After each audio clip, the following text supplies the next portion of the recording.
يا سيد أنا رجعت على لبنان، أتمنى أنك ترجع كمان على لبنان.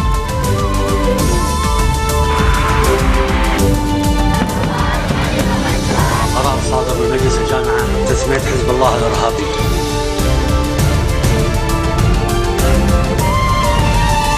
Good afternoon. You're watching the English newscast on Future Television. I'm Yumna Naufal, and these are today's top stories. Former Prime Minister Saad Hariri meets with Russian Foreign Minister Sergei Lavrov in Moscow and asks that parliamentary elections in Lebanon no longer be delayed. A parliamentary committee says unlicensed internet connections cost the state millions of dollars each year.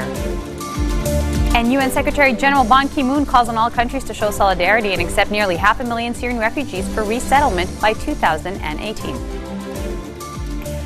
Former Prime Minister Saad Hariri says Lebanon is ready to cooperate with Russia militarily, but emphasized that Syrian President Bashar al-Assad cannot be part of a final solution to end the crisis in the neighboring country. The head of the Future Movement's comments come as he meets with Russian Foreign Minister Sergei Lavrov upon his arrival in Moscow. Also in attendance were Interior Minister Nuhad Mashnou, former MP Ghattas Khouri, Hariri's political advisor and Hariri's chief of staff Nader Hariri, as well as the former premier's advisor for Russian affairs George Shaban. Future Movement MP Atif Majdalani said discussions did focus on ways to shield Lebanon from regional turmoil. Hariri, who flew to Moscow on Tuesday night for talks with Russian officials, revealed that the Lebanese state is willing to cooperate with Russia in various matters. Regarding the Syrian conflict, Hariri said Syria should remain united despite his opposition to Assad. A parliamentary committee says unlicensed internet connections cost the state millions of dollars each year. In a press conference, head of the Media and Telecommunications Committee, MP Hassan Fadlallah, said recently publicized internet networks in the Doniya highlands in northern Lebanon, Fa'ra and Zarour, were unlicensed and illegal, as he once again called for a judicial inquiry. Fadlallah asked why an Interior Ministry representative was not available at the meeting to answer questions the committee had. Telecom Minister Boutros Harb said that the current scandal was reminiscent of 2009, an incident in which a network in the Mount Lebanon town of Al-Baru was discovered to be connected to Israel via satellite.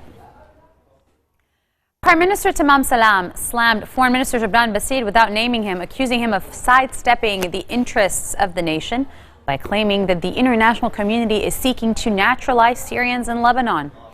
Foreign policies are made based on national interest, he said. Lebanon's interest requires the respect for the position of top foreign officials. This was according to Environment Minister Mohammed al-Mashnou, who read his speech on behalf of Prime Minister Tamam Salam. Mashnou spoke at the Arab Banking Integration Conference that was held at the Phoenicia Hotel in Beirut. After Salam failed to attend, it followed his mother's death. He said enough dealing with national priorities as if they are running an electoral campaign. A national dialogue session where discussions are set to focus on the electoral draft law has been adjourned following the death of Prime Minister Tamam Salam's mother. Speaker Nabih Berri, who hosts the all-party talks in Ain al-Tine, announced late on Tuesday that the session was adjourned and did not set a new date. A cabinet session that was scheduled to be held on Thursday was also adjourned by the Secretary General of the government. Berri is said to urge Lebanon's rivals leaders to agree on an electoral law during national dialogue. He was planning to review the final report of the parliamentary committee tasked with drafting the law to pressure the country's politicians into assuming their responsibilities and ending the presidential deadlock. The cabinet had also important issues on its agenda, including airport security.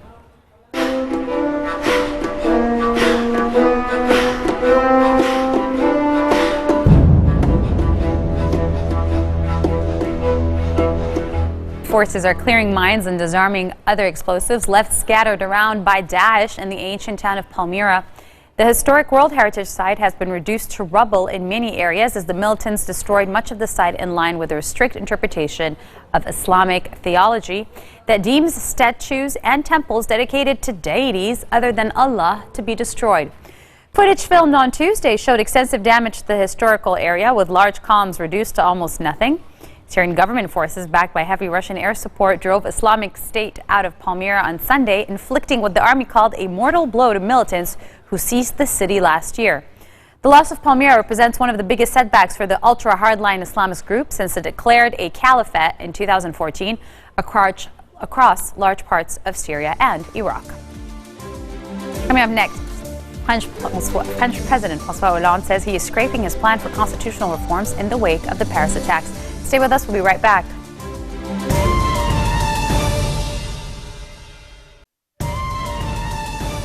Welcome back. You're watching the 1620 o'clock news on Future Television.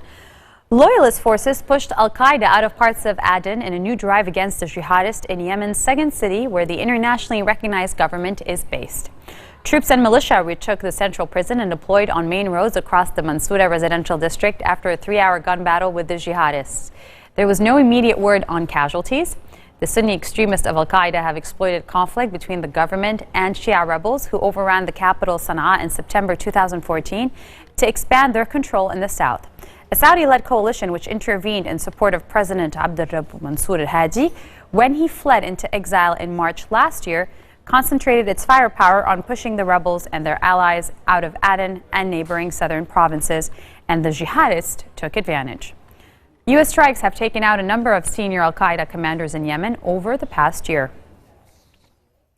French President François Hollande says he is scraping his plan for constitutional reforms in the wake of the November 13 attacks on Paris, including a measure to strip convicted terrorists of their nationality.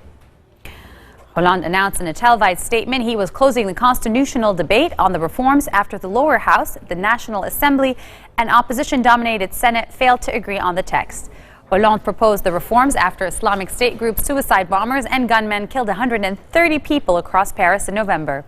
He pledged that despite dropping the reform plans, he would not deviate from the commitments he has taken to ensure the security of his country. And the hijacker of the Egypt air flight from Alexandria to Cairo has told police he acted because he wanted to see his estranged wife and children in Cyprus. The 59-year-old, identified as Saifuddin Mustafa, took charge of Tuesday's early morning flight by flashing what appeared to be a belt stuffed with plastic wires and a remote control. He forced the plane with 81 people on board to be diverted to Larnaca in Cyprus, but surrendered after a 5-hour standoff. A Larnaca court has ordered Mustafa to be held in custody for 8 days on suspicion of hijacking, abduction, threatening violence. The suspect allegedly commandeered the aircraft 15 minutes after takeoff from Alexandria. He approached a flight attendant and showed off the belt attached to a remote control he held in his hand. Investigating officers Andrea Labrianu told the court. Turkish President Recep Tayyip Erdogan will have a bilateral meeting with U.S. Vice President Joe Biden during a visit to Washington this week, but a senior U.S. official declined to say whether formal talks with President Obama were planned. Erdogan, who is among more than 50 world leaders attending a nuclear security summit in Washington, arrived on Tuesday. The summit will kick off with a working dinner at the White House on Thursday and then formal talks at the Washington Convention Center on Friday. There has been intense speculation in the Turkish media as to whether he would meet Obama, with some suggesting a failure to do so would be a deliberate U.S. snub amid differences over Syria and U.S. concerns over the direction of Turkey's domestic policies. At a press conference in Istanbul before leaving for the U.S., Erdogan said at a meeting that the nuclear summit was planned, although he said he did not know how long it would last. The U.S. State Department and the Pentagon ordered the families of American diplomats and military staff to leave posts in southern Turkey because of security fears. The move comes amid heightened concerns throughout Turkey and was accompanied by an updated travel warning advising U.S. citizens of an increased threat of attacks. The State Department and Pentagon said dependents of American staffers at the U.S. consulate in Adana and Incirlik Air Base and 2 other locations must leave. In a statement, the U.S. military's European command said the step allows for the deliberate, safe return of family members from these areas due to continued security concerns in the region. UN Secretary General Ban Ki-moon is calling on all countries to show solidarity and accept nearly 500,000 Syrian refugees for settlement by 2018. Ban, along with the UN High Commissioner for Refugees Filippo Grandi, opened a ministerial-level conference in Geneva asking countries to pledge places for Syrian refugees to resettle in their countries legally.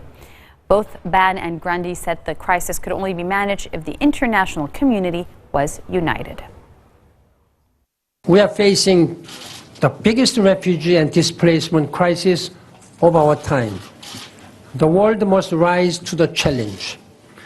Providing hope means providing pathways to a better future. Neighboring countries have done far more than their share Others must now step up. When the process is properly managed, resettling refugees is a win for everyone. Vulnerable children, women, and men find safety and support. For host countries, refugees can bring valuable new skills. Our target, as you know, is to offer resettlement and other legal pathways to approximately, and at least, I would say, 10% of the Syrian refugee population. So it's about 480,000 people who we estimate are the very, very vulnerable among the refugees. The so far pledges amount to 179,000. More will be expressed today, hopefully, and more will be expressed in the next few months. Our point to both Turkey and the European Union, and in fact to the international community, is that legal pathways for admission are a very powerful alternative to dangerous journeys, especially for vulnerable people. So the sooner those are implemented, the more people will be discouraged from resorting to boats and other means of movement. Venezuela's opposition-led Congress has passed an amnesty bill that aims to free more than 70 high-profile activists and politicians, setting up a fight with President Nicolás Maduro. The legislation poses the biggest challenge to Maduro's socialist administration yet, since the Democratic Unity Roundtable opposition coalition took control of the National Assembly following last year's election. Foro Penal, a Venezuelan human rights group that backed the amnesty bill passed on Tuesday, has logged about 4,000 detentions related to protests since 2014. Almost 400 of the detainees were minors or teenagers. Among the prominent figures who could be freed if the bill becomes law is opposition leader Leopoldo López. López was convicted of inciting 2014 anti-government protests that led to violence, killing 43 people. He was found guilty of provoking arson, violence, and damage to public property and condemned to 13 years and 9 months in prison.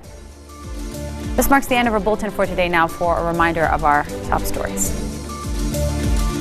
Former Prime Minister Saad Hariri meets with Russian Minister Sergei Lavrov in Moscow and asks that parliamentary election in Lebanon no longer be delayed. A parliamentary committee says unlicensed internet connections are costing the state millions of dollars each year. And UN Secretary General Ban Ki-moon calls on countries to show solidarity and accept nearly 500,000 Syrian refugees for resettlement by 2018. Those are your Wednesday headlines live on Future Television. I'm Yumna Naufal, wishing you all a good night. Take care. بقول له يا سيد أنا رجعت على لبنان، أتمنى إنك ترجع كمان على لبنان.